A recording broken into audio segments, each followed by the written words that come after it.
Shalom, shalom, Shabbat shalom, and happy 4th of July. So welcome to this episode of The Elect Life. My name is Liz McGee, and I just really this is my 4th of July message, I guess you would say. But I'm going to date it. This is July 4, 2020. Who knows where we're going to be next year? The world is quickly melting, molding, falling into chaos. But to stem this tide, at least in our nation, which I do believe there's a biblical precedent and understanding for that belief. But right now, today, I mean, everything that America stands for, our Bill of Rights, our Constitution, the form of republic that we have, the Union, what binds us together is under great siege. And for most part, there's just this huge yawning silence out there, quote unquote. But this is under our freedoms, people, overnight. Freedom of speech, freedom of assembly, freedom to bear arms, freedom from undue and repressive government intrusion into our lives without our voting for, without our having any say in the matter. It's getting extremely dire and extremely time to take action. This is a runaway freight train. It doesn't look good. So I want to just say, on another note, the title of this is, hey, I'm proud to be an American, and I'm proud to be a white American. Like, okay? So let me go through my whole little speech here. But there is much to celebrate. But it is time for the quote-unquote, the people. That's our republic. We, the people, to rise up and to do something. And what do we do? You know, when the foundations crumble, what will the righteous do? It's time you cannot be silenced, and it is really time. It is time to rise up, to get our muscle, to understand who we are. I'm talking to the house of Ephraim and the house of Judah that is here. We are the other land. We are the place that in the West, which is at the time of the end of the age, that there would be the most majority of Joseph's coat of many colors with the house of Judah in a governmental situation. It's called America, and we are in prophecy.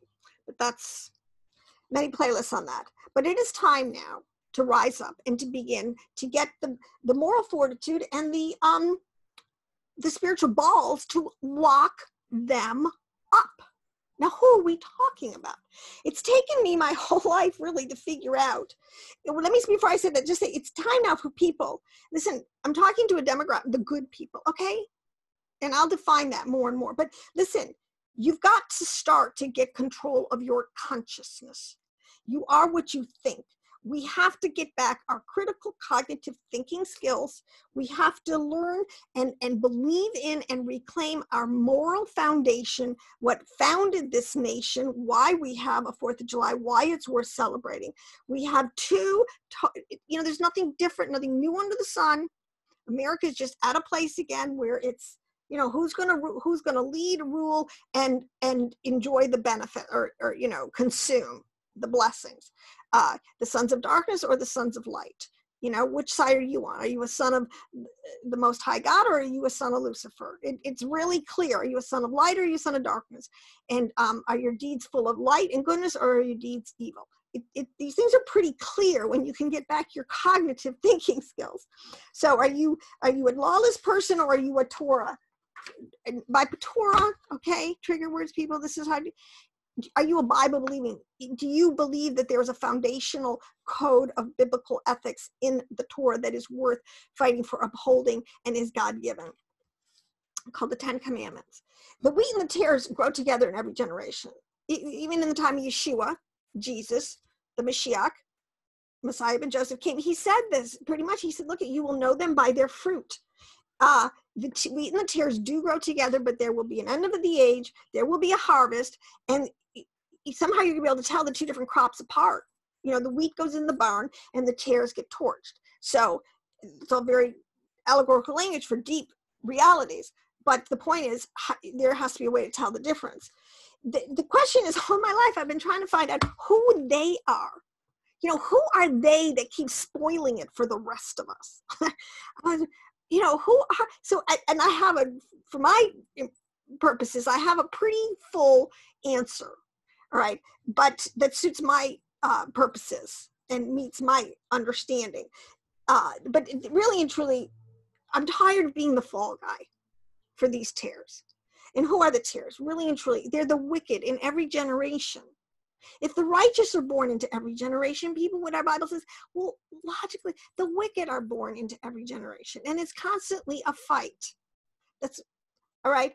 What are the wicked? Whatever you call them, okay? And to whatever form they take, you know, a Hitler or a Stalin, or, you know, a repressive regime that even has a facade of freedom, but is truly on the inside, you know, full of ravenous wolves, which really was the state of Israel, you know, at the time. They were a republic. Well, I won't go into this, but this has happened. You know, nothing's new in the sun. History repeats itself. But we're here. These tares are really deeply embedded in our government, in our media, in our entertainment, in our heads, like I said, in our food, getting into our genetics. It's very serious, into our consciousness. Okay, the wicked. All right, biblically, this is today a shadow government who operates into black ops. This is the deep state. This is the Freemasons, the Illuminati, the Luciferians, you know, the big, these globalistic entities that are trying to literally rule the world, bring America into its net and rule the world, okay? They have a huge hidden agenda. They all backdoor policies, and they know who they are, and they have all sorts of ways of communicating with each other. Meanwhile, the simple in Ephraim, aka the Christians, who are some of the most duped people, you know, and even the Jews, you lost your muscle. What's going on? Why are we letting this happen? Okay, these wicked, let me tell you what, the Bible is very clear, and history is very clear. The wicked, these are people who kill, and these are all biblical words, phrases. All right, the wicked, who kill. Starting out with Cain and Abel. Cain.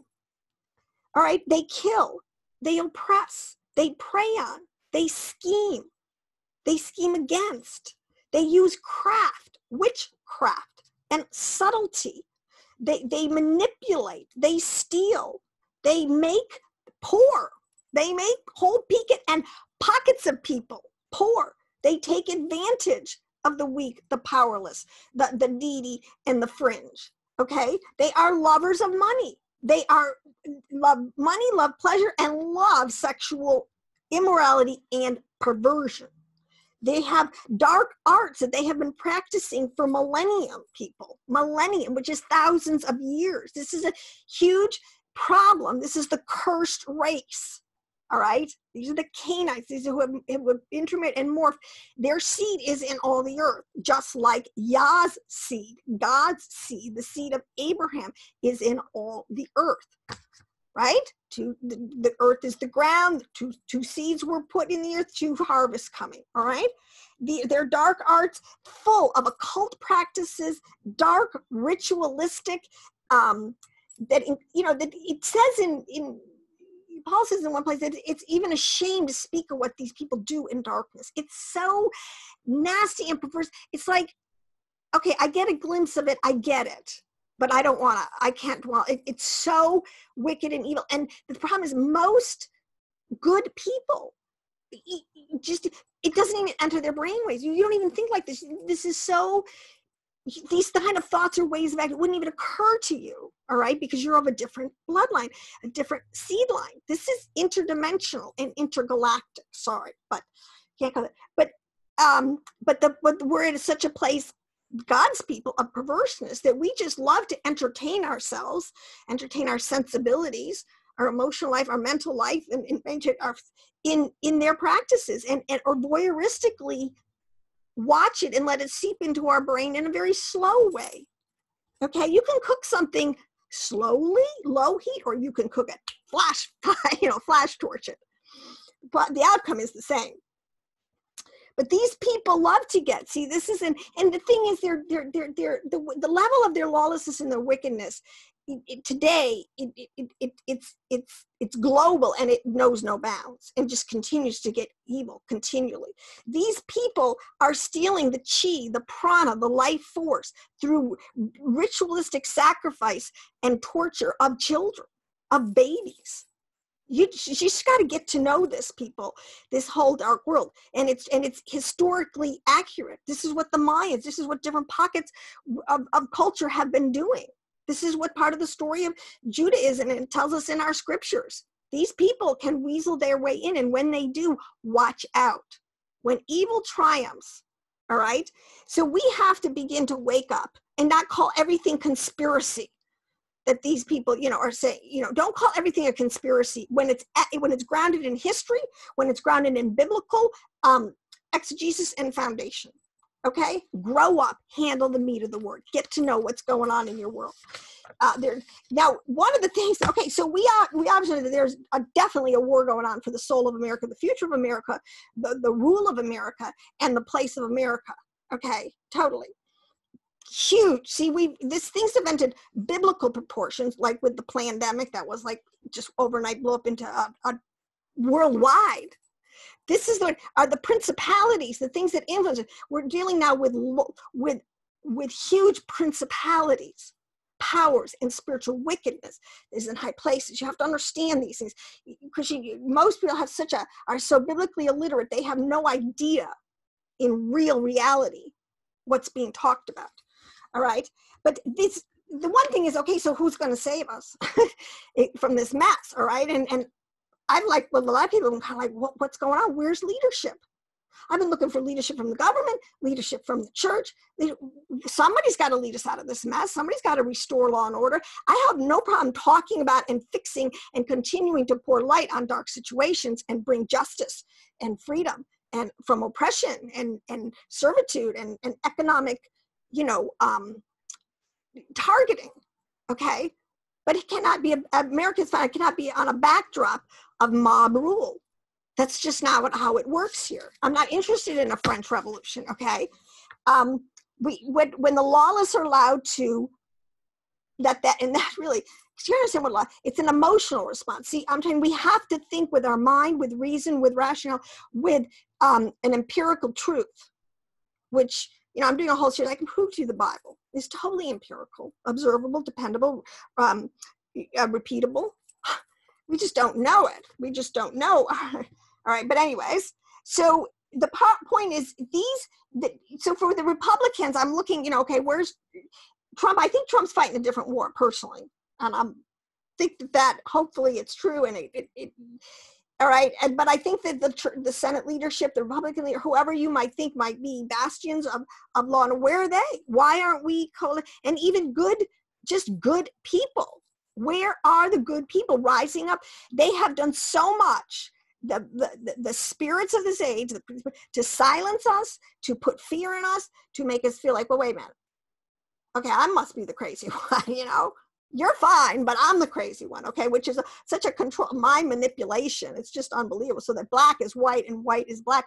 Good is now evil. Evil is good. How did they do that? These are masters of craft, of witchcraft, of subtlety, of mind control.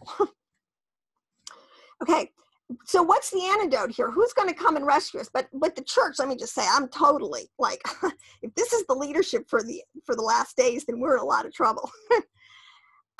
It's not going to happen. I don't believe it. And it's been prophesied that this crop of leadership that has stayed behind closed doors and adjured the people to, will just obey the authorities, not even understanding, going back into the Greek, really understanding what we're dealing with here. We are dealing with the word stoichion, which even in your Strongs will tell you, if you'll do a little research, really historically, not the current veneer or gloss on it, it refers to elemental spirits, cosmic or spiritual entities, ancient astral beings, or do you want to call them fallen angels?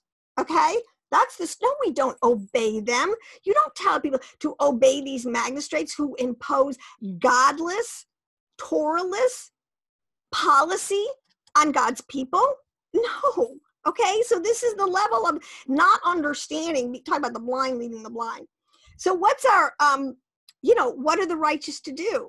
Well, you know, Daniel prophesied in 1132 that the Father was going to have a remnant, that those who know their God will resist firmly.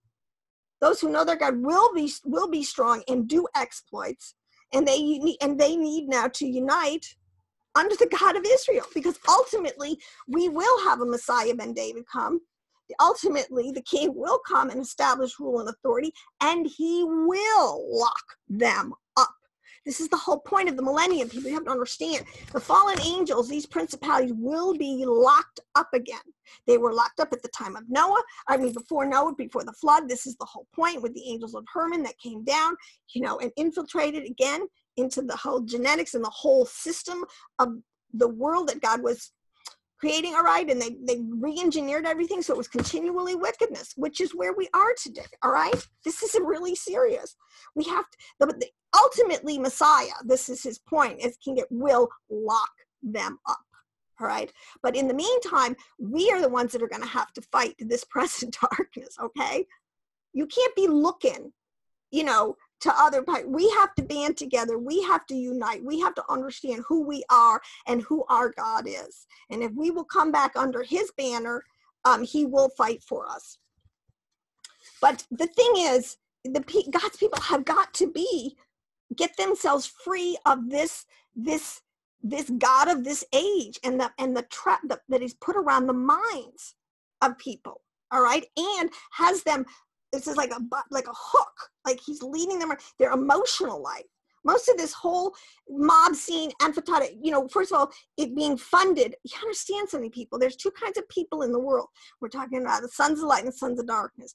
Today, okay, you call them globalists, nationalists, these multinationals who are trying to bring the world under the hegemony of a one world government, including a one world economy, a one world religion, a one, you know, a false echad.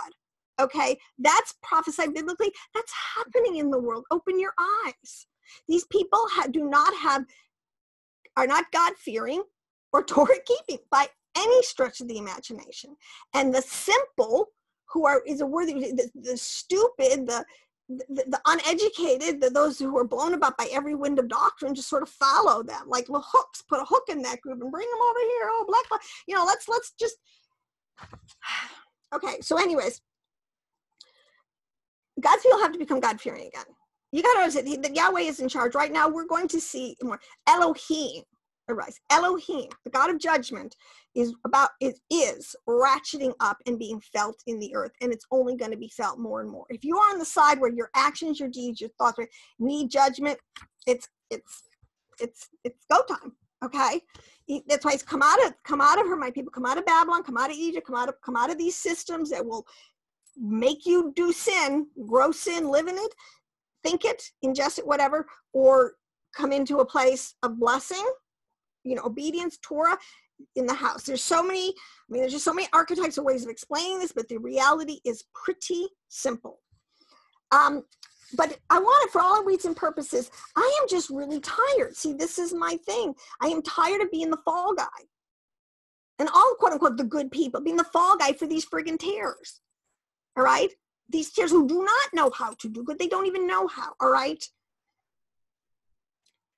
You have to understand, until the end of the age, yes, this good news, this ability to be grafted back into the true Israel, those who, you know, Joseph's coat of many colors, to the house of Israel, to the original covenant that really Yah made with Adam, that he would restore his position and his seed, that he would totally eradicate all of this evil and wickedness springing from, all right? And it's going to happen, and we're getting there to the end game, but it's going to be a real big fight to the finish, and people, we have to fight, okay? And then what are the weapons of our warfare? That's a little bit of it's obviously not mob rule, okay? Now, the wicked, but I want to give 3 stories. I just want to say, okay, so that's my premise, and people really,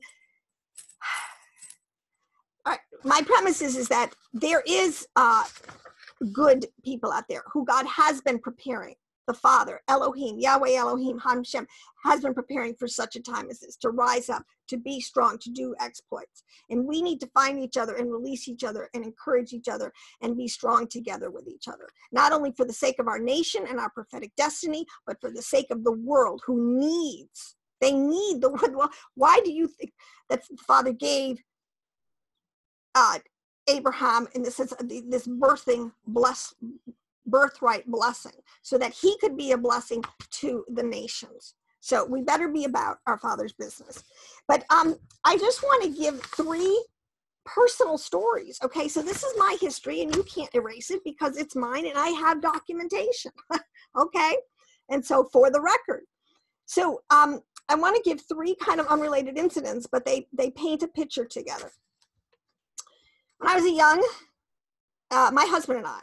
Now, this is why I want to say something. We have to get, I guess, learn who, quote unquote, they are.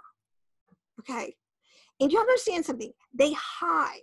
So you have to do due diligence. It's very difficult today because we do not have a free press. It is so under siege right now. Google, these people really do have their platforms to lock down information, to control, to totally strip us of our rights.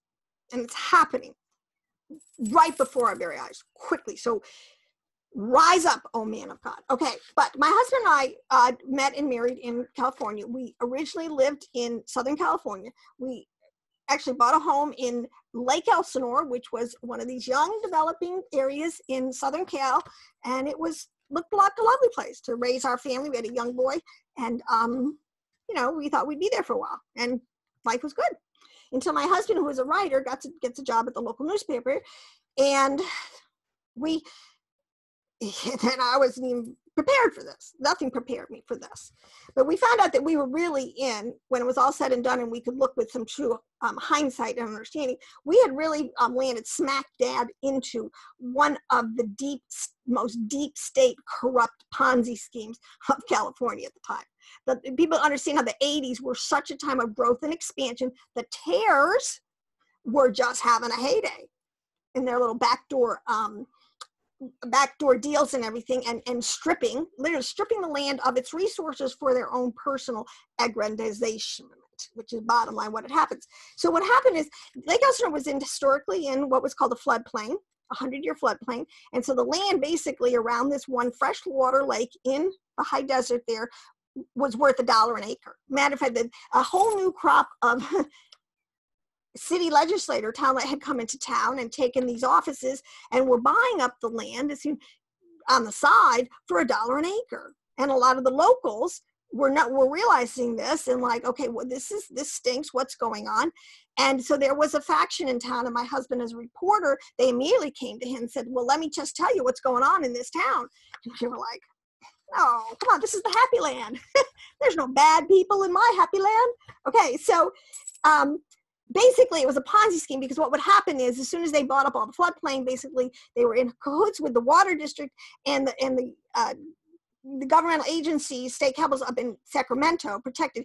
They were going to turn around and sell this, all of a sudden change the law so it's not a floodplain anymore, and all this land they had that was so undeveloped yesterday was going to become prime real estate today, and there was buku, millions of dollars at stake in this.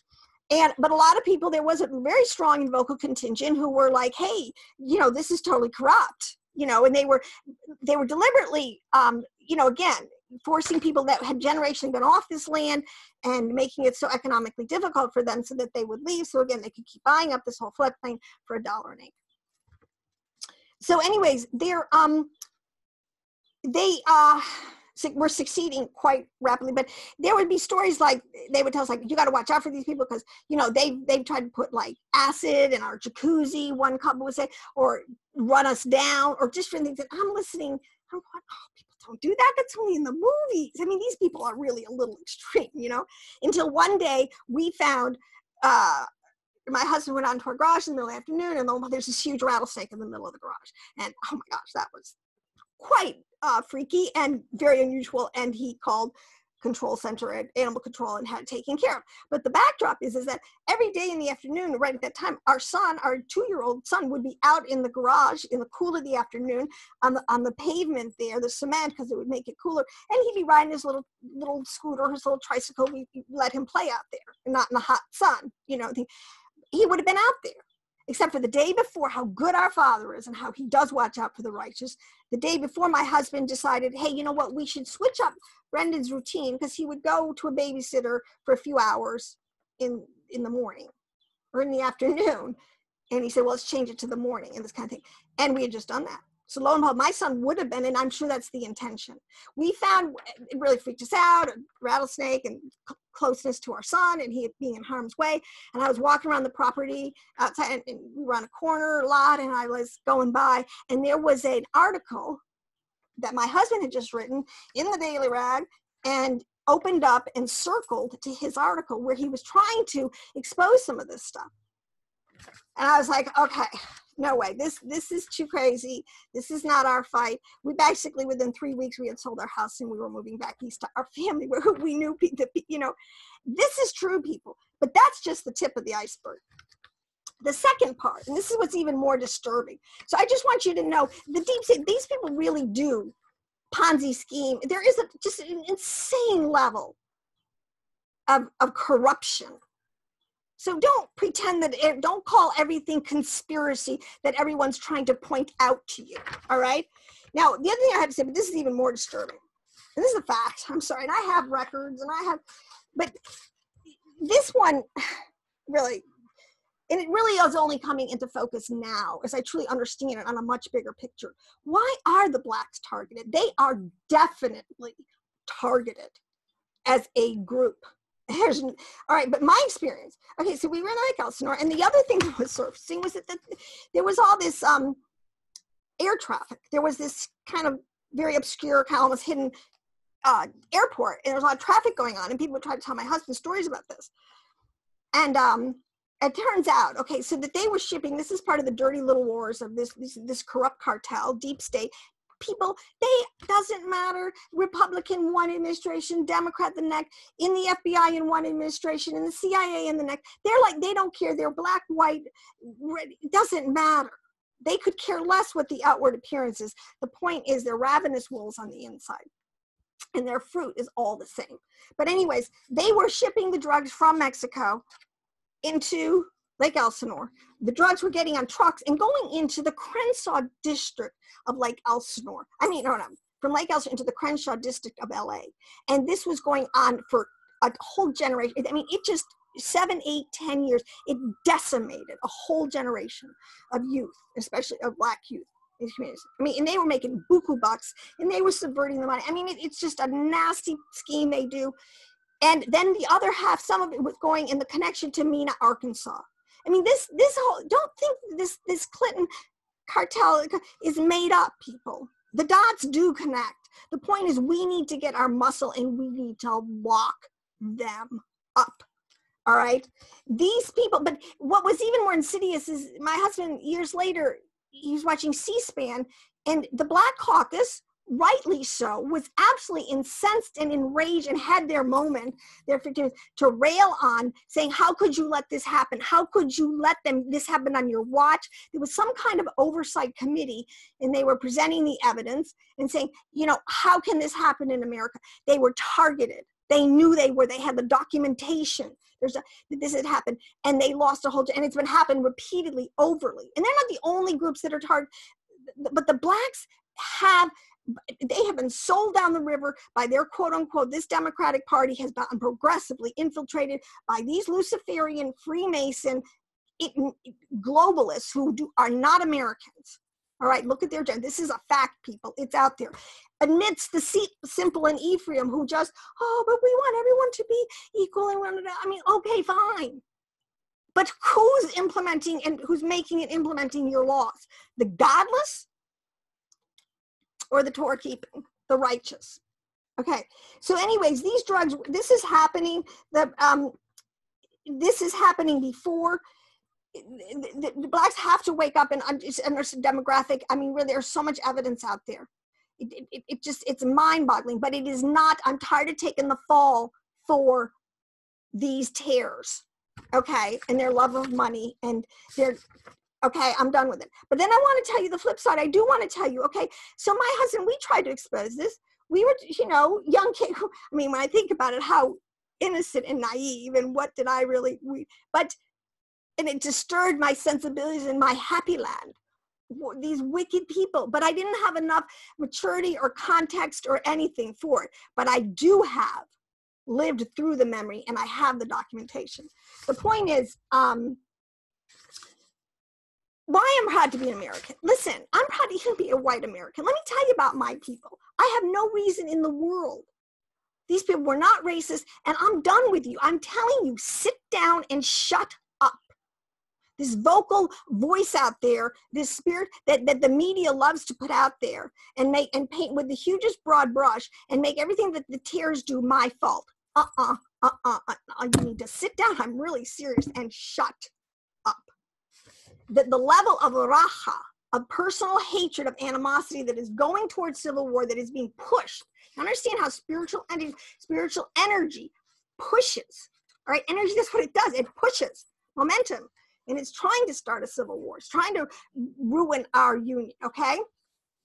Now, I come from, you know, this white, you know what? The first white child born in Rhode Island was a Maxon, okay? Okay, but what's really even more interesting, this is history, people. Why do we have to rewrite it? We just have to understand it, put it in its context. But these people, I'm telling you what, the most God-fearing, biblically literate, Torah-keeping, 10 Commandments focused people that came from England on the second boat after Plymouth. And, you know, there was one when they came close to the winter, and then one that came again in the spring. And again, another wave that came on, quote unquote, the Griffin, which was a boat that brought Anne Hutchinson. And a lot of her, you know, John Maxon and Anne Hutchinson were very close. I have a lineage or a cross, a marital. Oh God, how do I even say that? I'm part of the Hutchinson clan also in intermarrying, which is also a very whole interesting little side note. But the point is, those who really founded the principles and set the foundation for this nation, make no mistake, they were God-fearing, Torah-keeping, good, decent, hard-working people who had a fear of God and wanted to make a nation of freedom for their children after centuries of despotic rule by these illegitimate royal families, really, who were keeping them totally like the wicked, oppressed, poor, beaten down. All right. So they came here and they knew exactly what they were doing. This is the point. They knew exactly what they were doing. And these people, I mean, okay, so what I want to say is these people went on to live 70, 80, 90. I have a relative, 103. This woman who came from England, started out in the whole Lincolnshire and area, came here, died in Westerly, Rhode Island at 103, had 13 children, and forged this whole area without technology, without refrigeration, without air conditioning, without cell phones. I mean, and it's astounding, the strength, the endurance, the life skills. And I've read that these people are happy, they're prosperous, they're living under heaven in a lot of ways. I've gone back and seen a lot of the ancient, in America, I mean, what's ancient, 300 years, I guess, 350 years, okay, homesteads. And it's amazing, the blessing and the prosperity and of their generations. But these women, I have to say something here. No, I am not a modern day feminist, okay, by any stretch of the imagination. And more I lament and I regret and I am burdened for our generation of women, especially the younger women, because people don't understand what we're throwing out. You know, when you always throw the baby out with the bathwater, you have no idea. Oh my gosh. But these women who had these 8 to 13 children, so you understand, it's all how you look at it. It's all perspective. They knew their highest mission in life was to produce oaks of righteousness. Do you know what that is biblically? That is strong, Torah-keeping offspring who will go forward and continue to plant righteousness in their generation. What is wrong with that? What is wrong with wanting to raise a whole crop of kids who are decent, hardworking, honest, Torah keeping, who will go on and have, offspring as this thing moves forward? There is nothing.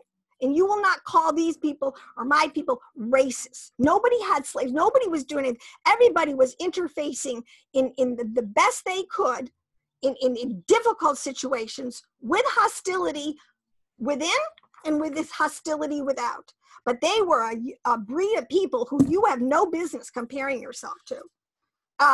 But these women had a mission, and they did produce generations of righteous, Torah-keeping people, to the point that is that the way the math works, I mean, in my particular line, we're talking about hundreds of thousands of people, and I'm just one, so you multiply that. There's way more of Yah's seed, Abraham's seed in the world than there is of these Luciferian overlords. We can easily do this, people. But the other thing that happened that was interesting, I want to say, is why, you don't tear down your history. Like, hello. Okay, did you come into the world thinking you were going to get a perfect world? I mean, I don't know where that came from. Did you not figure out early on, maybe when you went to grammar school and kids are bullying and there's stuff, that the world is not perfect and there's injustice and you might have to fight for, your rights or the rights of the downtrodden a little bit?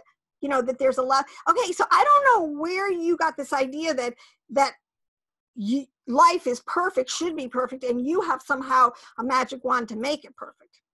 Makes no sense. Anyways, so West Hopkinton, Rhode Island is where this group of people, my people, the Maxon side, came and settled about 1630, 1640, 1650, and then as Westerly grew, they moved to the town that they went from Hopkinton down to the mouth of the river, 30 miles to the mouth of the river. But they wanted to preserve, a good thing there were forward-thinking and informed citizens who understand history. Just because something, you pave your parking lot, you cut down the trees and put up a parking lot, doesn't mean that you can't retain what was historically there before. You need to, you should. Any smart thinking person would do that. So anyways, they erected a plaque outside of the area that they had to move the church and the gravesite that was around it to another area, but they left a plaque in that area, and it basically said the history of about 4 or 5 generations of the Seventh-day Baptist Church, of which the Maxons had about a 4 or 5 year lineage as pastors and elders. Okay, and they had to move it to a whole different area where they put up a gravestones and markers so that it could be preserved, so that I can know. Now, I know there's whole pockets of people here in this who don't have that advantage, but that injustice is not an automatic shut-off valve for the fact that there is still justice out there. Don't ever think that a whole is totally devoid of it, all right? I can't fix every wrong. You can't fix every wrong. You have to just be cognitively and critically aware. And so I'm very thankful that this has been preserved. And, there's no statue up there. It's probably not going to get ripped down or anything. But the point is, these are real people. These are my people. I know their history. I have documentation. These are the righteous. These are the salt of the earth. And I'm tired of the tares using them, infiltrating them and saying that they were a group of deists and demigods and people who, no, you don't know what you're trying to infiltrate my mind and true history with lies. And sit down and shut up. So listen, on that note, really, Shabbat Shalom. That is my July 4th message. And I really do believe, and I have to pray that there will be revival, that July 4th, 2021 will be our greatest. And we will get back our heritage, our prophetic destiny, and we will be a blessing and exercise our birthright covenant to be a place of refuge for the nations out of the dragon's wreath as this tribulation keeps ramping up. Shalom, shalom. Be blessed.